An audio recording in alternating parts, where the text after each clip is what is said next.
আমরা তো এসেই ভাবির বাসায় উঠেছি আর ভাবির দুটো মেয়ে আছে, মাশাআল্লাহ মাশাআল্লাহ এত লক্ষ্মী। তাদের সবাইকে নিয়ে এখন যাচ্ছি বিমানবন্দর জাদুঘরে, আর তারাও খুব বেশি মজা করবে।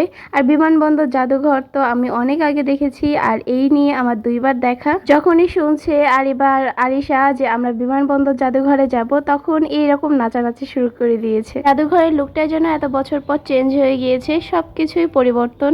আমার বাবু যে কি কি করেছে সেটা দেখতে হলে ভিডিওটি পুরোটা দেখবেন, আর আপনারাও অনেক বেশি এনজয় করবেন আশা করি। চারিদিকের পরিবেশটা ছিল অসাধারণ। আর এই যে আমার বাবু ছেড়ে দিলেই খালি দৌড় মারে, আর ওর বাবা খালি ধরে, যে আমরা ধরে ধরে খেলছি। এই যে দেখুন কত দূর পর্যন্ত দৌড় মেরে চলে গেছে, আমরা যেন ওকে ধরতেই পারছিলাম না। বিমান জাদুঘরে বিমানের সামনে যদি একটু ছবি না তুলে ভিডিও না করি তাহলে কি হয়। আমার বাবুকে একটু ঘাসের ওপরে ছেড়ে দিয়েছি, আর ও দেখুন হাঁটা শুরু করে দিয়েছে। ওর যেন সবকিছুই পরিচিত। একটু পরে আপনাদের সাথে আমি ঝিঝি পোকার পরিচয় করিয়ে দিব, দেখবেন কোনটা। এই যে বড় ঝিঝি পোকা, মজা করছি কিন্তু এটা দেখতে একদম ঝিঝি পোকার মতো, এই জন্য আমি এটার নাম দিয়েছি ঝিঝি পোকা। আর বাবুকে একটু ডোরেমনের সামনে, অবশ্যই এটা ডাস্টবিন কিন্তু ব্যাপার না, ডোরেমনের সামনে একটু পোজ দিয়ে নিলাম। আমরা এখন হাঁটতে হাঁটতে কোথায় যাব সেটাই চিন্তা করছি। তারপর এই প্লেনটা ভালো লাগলো, এই প্লেনের সামনে একটু ছবি টবি তুললাম, সবকিছু আপলোড করে দিব ইনশাল্লাহ।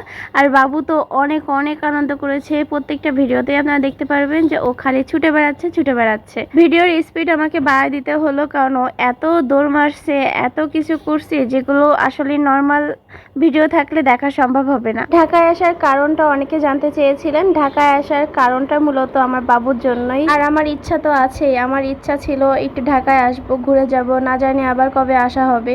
তো অবশেষে আমার ঢাকায় আসার স্বপ্ন তো পূরণ হলো, আর সাথে আমার বাবু এত এত মজা করছে দেখে আর বাসায় যেতে ইচ্ছা হচ্ছে না, মনে হচ্ছে যে ঢাকায় থেকেই যাই। আমাকে সবাই অনেক রিকোয়েস্ট করছে যেন আমি মাস থেকে যাই, অথবা 15-20 দিন যেন থেকে যায়, কিন্তু আমার পক্ষে আসলে সম্ভব না। যাই হোক, এখানে যে প্লেনটা ছিল সেই প্লেনে কিন্তু 30 টাকা টিকিট করে উঠে গেলাম, আর উঠেই পুরো হতাশ। এখানে দেখার মতো কিছুই নাই, শুধু দূর থেকে উঁচু থেকে একটু ভিউটা দেখা যাচ্ছিল আর কি। এরপর যে স্লিপারটা ছিল সেখানে আমার বাবু আর আরিবা মিলে অনেক মজা করছিল। আমার বাবু দেখুন এত হাসছিল, আর আবার উঠতে চায়ও। আর এখানে হচ্ছে ওর বাবা ওকে উঠতে হেল্প করছিল। আর এক নজরে আমি পুরো বিমানবন্দরটা আপনাদেরকে ঘুরে দেখাই।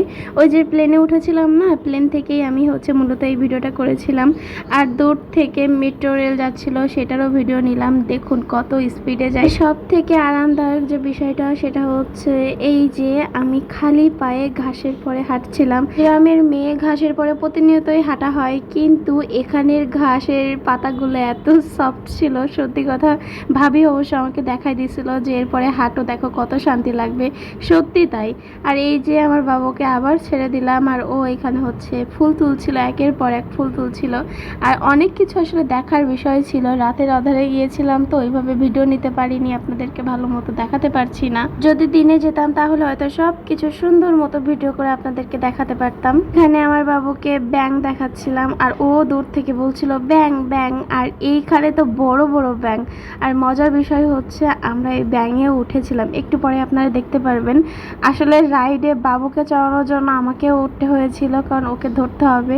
আর এত ফানি ছিল বিষয়টা, মানে আমি হাসতে হাসতে পুরো জায়গায় শেষ, এত হাসছি আমি। আর স্পিড বাড়িয়ে দিয়েছি, এবার আপনারাও হাসুন, এত মজার ছিল, এখনো পর্যন্ত আমার হাসি থামছে না। যাই হোক, এখানে হচ্ছে গাড়িতে আমার বাবুকে উঠাই দিয়েছিলাম। ভিডিও শুরুতে বলছিলাম না যে আমার বাবু শুধু খালি দৌড় মারছে। আর এই যে এখানে জেব্রা, হাতি, আর কত রকমের কিছু ছিল। এইটা দেখে আমার বাবু যে দূর থেকে একটা দৌড় দিল, আমরা জাস্ট তাকাই দেখছি যে ও কতটা আনন্দ করছে। এই জায়গাটাও সেম কথা, দূর থেকে জেব্রা দেখতে পেলো, আর জেব্রা জেব্রা বলে ও দৌড় মারলো। আর একটা মজার জিনিস দেখাই, এই দোলনায় কিন্তু আমি উঠেছিলাম, আর সেটার ভিডিও আপনারা একটু পরে পেয়ে যাবেন। কয়েক বছর আগে আমি একবার উঠেছিলাম, আমার এত ভালো লেগেছিল, তো আমি হাজবেন্ডকে হচ্ছে রিকোয়েস্ট করলাম যে আমাকে একবার উঠতে দাও। তো ভাবি আর আমি মিলে উঠে গেলাম। এই পুরো দোলনায় শুধুমাত্র আমি আর আমার ভাবিই ছিলাম। এই দোল খাওয়ার পর আমাদের সব এনার্জি পুরো শেষ হয়ে গিয়েছে, আমি আর ভিডিওটা কন্টিনিউ করিনি। এই পর্যন্তই, আল্লাহ হাফেজ।